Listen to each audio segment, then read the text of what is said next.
balita na ika'y mawiwili. Mga nagbabagang kamao, mga buksi. So mga par, 2 araw na lang nga po mangyayari na ang muling pagbabalik ng ating pambansang kamao Manny Pacquiao sa bakbakan. Matapos ang halos 2 taon sa huling exhibition fight nito kontra kay DQ, kung saan mga idol makakalaban ni Pacman dito, ang 6-footer na kickboxer champion na si Rukia Anpo. At sa naging latest update nga po sa bakbakan ng Hapon at Pinoy legend mga idol, binalaan kaagad ng Rising Fighting Federation na promoter ng laban ang fighter nila na si Anpo, na wag daw nito tangkain na gamitin ang nakasanayan nito na sipa sa bakbakan dahil full boxing match nga ang bakbakan nila ni Manny Pacquiao. At kapag sakaling hindi daw makatiis si Anpo mga idol at sinipa talaga nito si Pacquiao, pagmumultahin daw nila mismo si Anpo ng $5 million o halos kulang-kulang 300 million pesos para sa pera natin. Well, kapag sakaling nangyari ito mga idol, tiba-tiba talaga ang bulsa ni Manny Pacquiao. Bukod kasi sa $5 million na kikitain niya sa exhibition fight, dodoble pa ito mga idol sa $10 million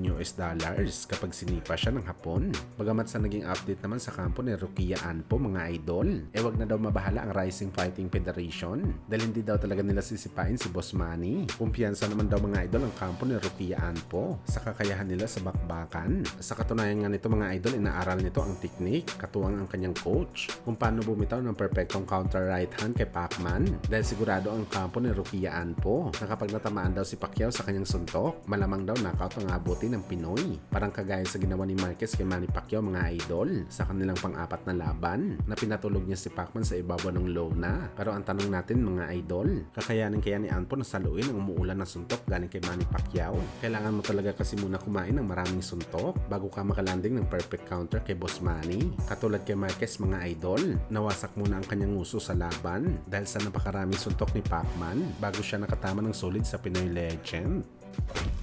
Sa kabilang banda naman mga idol, matapos nga po nag-viral ang ating pambansang kamao Manny Pacquiao dahil sa paparating na laban nito sa Japan, sinabayan pa nito mga idol sa kanyang training footage kasama si Coach Buboy, kung saan mga idol pinakita lang sa lahat ni Boss Manny na may ibubuga pa talaga ito sa edad na 45 anyos. At ipaalam nito sa lahat mga idol na kaya pa talaga nito makipagsabayan sa world title fight kalaban ng mga kampiyon sa welterweight. Bagamat dahil dito mga idol, tila umiral na naman po mga idol ang pagiging seloso ni Mayweather Jr. dahil nag-viral na naman si Boss Manny sa boxing world, kung saan mga idol nagpakita din ito ng kanyang pamalakasan na ensayo at tila tinapatan talaga nito mga idol ang bilis ng kamay ni Pacquiao sa pagmimits. Ayaw talaga mga idol magpahuli at magpasapaw ni Kalbo sa Pinoy legend at kailangan dapat mas bebenta na malaki ang laban nito sa buwan ng Agosto kalaban si John Gotti III kumpara sa laban ni Boss Manny kontra kay Rukia Anpo ng Japan.